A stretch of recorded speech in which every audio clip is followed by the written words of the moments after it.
Gising na si Rigor pero wala na siyang babalikan. Tanggal na rin siya sa serbisyo. Nauwi sa lahat ang kanyang pinaghirapan dahil kay Amanda. Pero si Tanggol naman ang kanyang sinisisi. Hinahanap ngayon ni Rigor itong si Tanggol.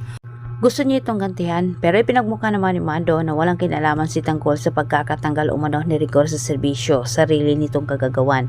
Ngunit pinaalalahanan naman ni Mando si Rigor na hindi umano kaya nito si Tanggol dahil baka sa susunod umano nilang pagkikita, tutuluyan na umano itong si Rigor ni Tanggol. Bilang banda, alam na rin ni Santino at Tess na sumali itong si David sa masamang gawain. Matibay na ebidensya ang kanilang hawak na nakuha ni Santino ang armas.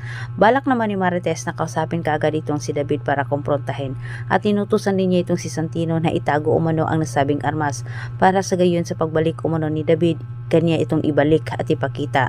Higit sa lahat, hindi na umano magawa pa ni David na magsisinungaling. Hindi naman nagawa ni Marites na sabihin kay Rigor ang kanilang natuklasan dito kay David. Gawa ng malaking problema din ang kinakaharap nito.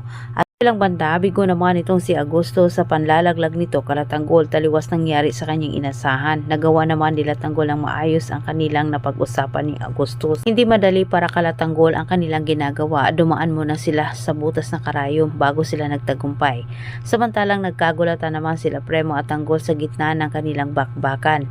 Nagkasabayan sila ng putukan.